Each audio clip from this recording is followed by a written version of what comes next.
दुनिया की नजरें एक बार फिर खाड़ी देशों के तनाव पर टिकी हैं, लेकिन इस बार केंद्र में पाकिस्तान का इस्लामाबाद है और सवाल बड़ा है कि क्या अमेरिका और ईरान के बीच दूसरे देशों की बातचीत हो पाएगी। डोनाल्ड ट्रंप ने साफ कर दिया कि उनके प्रतिनिधि बातचीत के लिए इस्लामाबाद जा रहे हैं, लेकिन राह इतनी आसान नहीं। एक तरफ शांति की उम्मीद है तो दूसरी तरफ अमेरिका की मांगें वास्तविक नहीं। जैसे ईरान बयान में घी का काम कर रहे हैं। और क्या इस्लामाबाद की धरती पर ये दो कट्टर दुश्मन हाथ मिलाएंगे या अमेरिका के बदलते रुख के कारण यह वार्ता भी ठंडे बस्ते में चली जाएगी। और सस्पेंस गहरा है क्योंकि आखिरी वक्त में ईरान ने बातचीत से इनकार के संकेत दिए। क्या युद्ध विराम को लेकर कोई ठोस और अंतिम समझौता हो पाएगा या फिर ये केवल कूटनीतिक दिखावा बनकर रह जाएगा। अब बात करेंगे उस संकट की जो इस वार्ता को शुरू होने से पहले ही लील मान रहा है और अमेरिका ईरान वार्ता पर संकट के बादल मंडराने लगे। एक तरफ राष्ट्रपति ट्रंप दावा कर रहे हैं कि उनका डेलीगेशन पाकिस्तान जा रहा है, वहीं दूसरी तरफ तेहरान से कड़े रुख सुनाई दे रहे हैं और ईरान का कहना है कि अमेरिका का रुख बार बार बदल रहा है, जिससे भरोसे की कमी पैदा हो गई। क्या अमेरिका की शर्तों पर इस्लामाबाद जाएगा ईरान प्रतिनिधिमंडल, ये सवाल उठता है और ये सवाल आज पूरी दुनिया के लिए सिरदर्द बना हुआ है। तनाव इतना है कि हॉर्मुज में नाकेबंदी को युद्ध विराम का उल्लंघन माना जा रहा है और ऐसे में सवाल उठता है कि जब धरातल पर गोलियां और धमकियां चल रही हों तो बेस पर बातचीत कैसे होगी। क्या आज रात तक कोई अंतिम समझौता संभव है या खाड़ी क्षेत्र का एक नया युद्ध की ओर बढ़ रहा है। इस पूरे घटनाक्रम में पाकिस्तान की भूमिका काफी दिलचस्प है और अमेरिका और ईरान के बीच कूटनीति रस्साकशी एक निर्णायक मोड़ पर है और इस्लामाबाद को वेन्यू के रूप में चुनना यह दर्शाता है कि क्षेत्रीय राजनीति में पाकिस्तान की भूमिका अहम हो गई है।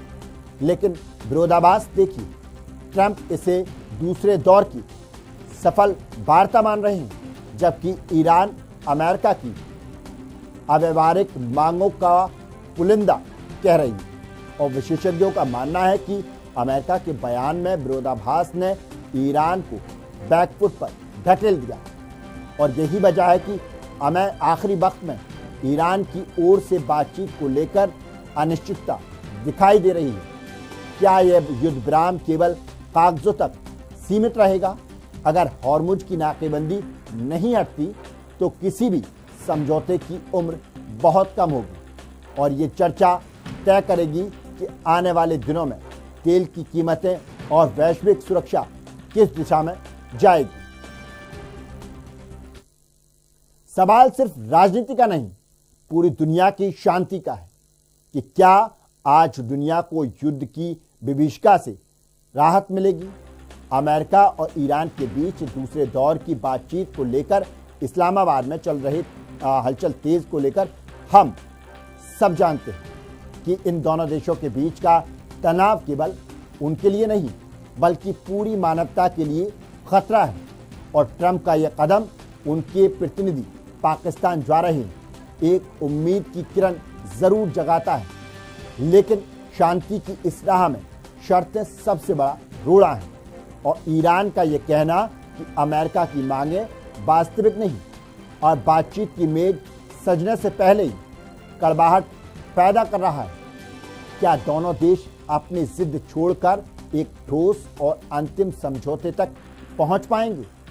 अगर आज ये वार्ता विफल होती है तो युद्ध विराम का सपना टूट सकता है और दुनिया शांति चाहती है, पर क्या नेतृत्व इसके लिए तैयार है? और आखिरी में सबसे बड़ा सवाल कि क्या यह ट्रंप की कोई नई चाल है?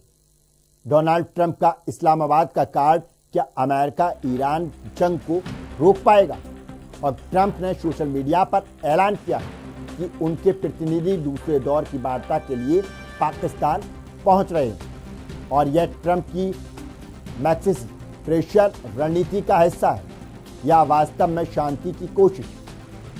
इधर ईरान ने कड़े तेवर दिखाते हुए कहा कि अमेरिका के बयानों में भारी विरोधाभास है और ईरान का रुख स्पष्ट है, बिना सम्मानजनक शर्तों की कोई बातचीत नहीं होगी। और हॉर्मुज जल डमरू मध्य में तनाव और नाकेबंदी ने हालात को पेचीदा बना दिया है कि क्या पाकिस्तान इस महामुकाबले में एक सफल मध्य ईस्ट बन पाएगा।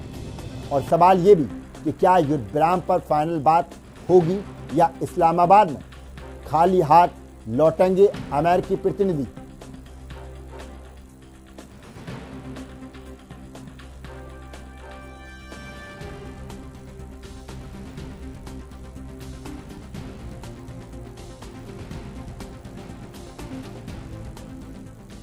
तो बातचीत कल होनी है। अमेरिकी प्रतिनिधिमंडल पाकिस्तान जाने के लिए तैयार है। अब सवाल ये उठता है कि डोनाल्ड ट्रंप की जिस तरह की बयानबाजी रही, उसको लेकर कहीं ना कहीं ये बातचीत की टेबल खराब करने की पूरी कोशिश रही ट्रंप की खुद ही। और इसको लेकर ईरान ने अब साफ तौर पर यह कह दिया है कि हम पूरी तरह से विश्वास नहीं कर सकते अमेरिका पर। जिस तरह से अमेरिका के राष्ट्रपति डोनाल्ड ट्रंप की अक्सर ये बयानबाजी आ रही है, कभी नाकेबंदी को लेकर, कभी ये कहते हैं कि हमने ईरान पर जीत हासिल कर ली। अगर ट्रंप ने इस पर जीत हासिल कर ली तो समझौते की जरूरत ही नहीं।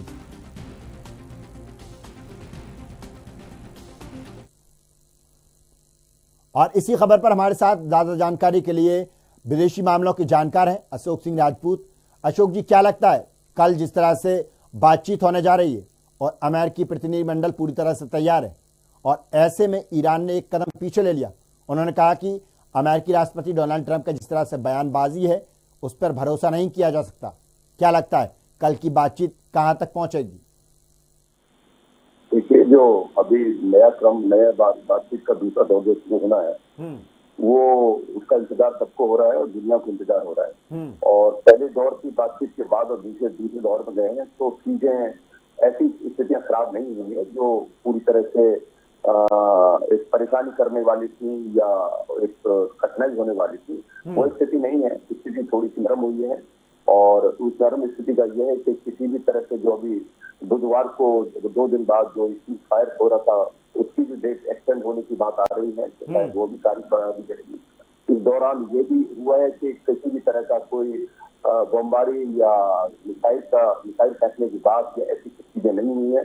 तो ये इसका फायदा निश्चित तौर पर अमेरिका को तो मिलेगा, लेकिन ईरान को भी मिल रहा है। इन देशों को आपस में क्लैश करने से बचने का मिल रहा है, शांति हो रही है। और तेल के जो दाम थे वो काफी हद तक नीचे आए हैं। जो पहले काफी ऊपर चले गए थे, बीच में एक बार रुके तो फिर दोबारा इसी बार आकर के फिर एक ठहराव आया है, थोड़ा नीचे गिर रहा है। तो उसका फायदा हुआ। तो अब उसको ये कैसे कह सकते हैं कोई नुकसान हो रहा है या ऐसा कुछ और हो रहा है। जी अच्छा अशोक जी, एक सवाल और उठता है, अगर इस तरह की चीजें होती रही तो ये मानवता के लिए बहुत बड़ा हथियार बन जाएगा, बहुत बड़ा नुकसान हो जाएगा, क्योंकि जिस तरह से तेल के दाम बढ़ते हैं। और सबसे बड़ा सवाल ये कि अमेरिकी राष्ट्रपति खुद अपने पैर पर कुल्हाड़ी मार रहे हैं। एक तरफ तो वो मेज सज रही है उनके लिए समझौते के लिए, और दूसरी तरफ वो मेज पे जाने के लिए एक तरह से तैयार नहीं है। तैयार इन द सेंस जिस तरह से उनकी बयानबाजी है तो वो कहीं ना कहीं खटास पैदा कर रही है पूरी तरह से।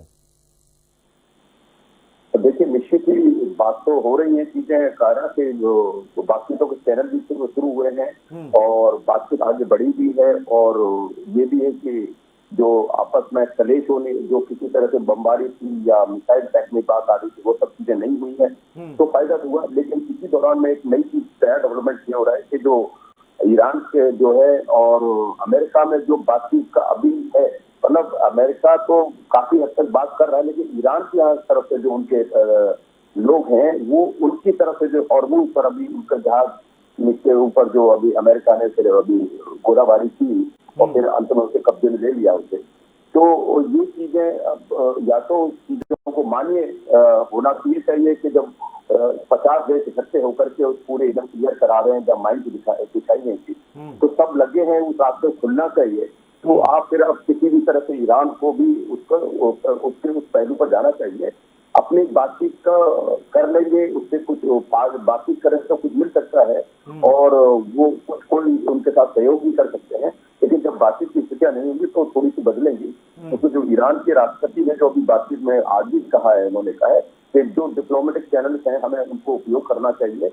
और लेकिन उन्होंने ये भी साथ साथ कहा है कि इस पर जो हमारी कंडीशन टर्म्स हैं वो जो अमेरिका जो इसका अवांछित तरीके से करता है वो भी ठीक है। लेकिन जब बातचीत का माहौल आता है तो दोनों पक्ष में कुछ न कुछ चीजें बदलती हैं। या तो आप जब एक पहले दौर की बातचीत हुई थी उसी समय उसमें सहमति हो जानी चाहिए थी, लेकिन तब उसे एक भावना को बनाने की कोशिश की गई और उसे वो किनारे हो गई। अच्छा पहलू उसका यही रहा कि उसके बाद अभी तक किसी भी तरह से सीज फायर का वायलेशन नहीं हुआ है किसी पक्ष की तरफ से। और भारत के लिए भी और थोड़ा सा राहत भरी खबर ये है कि भारत को अमेरिका के जो डिप्लोमेटिक तरीके से रूस से तेल लेने के लिए 1 महीने का टर्म और बढ़ा दिया, उसे मई तक ले गए जो अभी अप्रैल तक कर रहा था। तो अभी स्थितियां जैसे हो रहा है कि चीजों को लाया तो जा रहा है, सामान्य करने की स्थितियां हो रही है, लेकिन सामान्य उसके होने से पहले पक्ष जो और पक्ष जिनको तेजी दिखानी चाहिए थी वो नहीं हो रही है। अब नाटो लगा है, पश्चिम लगा है, तो ये सारे देश लगे हैं क्योंकि उन देशों को इन सब रास्तों के ट्रैक की ज्यादा जरूरत है, रूप की ज्यादा जरूरत है। बिल्कुल अशोक जी, बहुत बहुत धन्यवाद आपका इस पर ज्यादा जानकारी के लिए।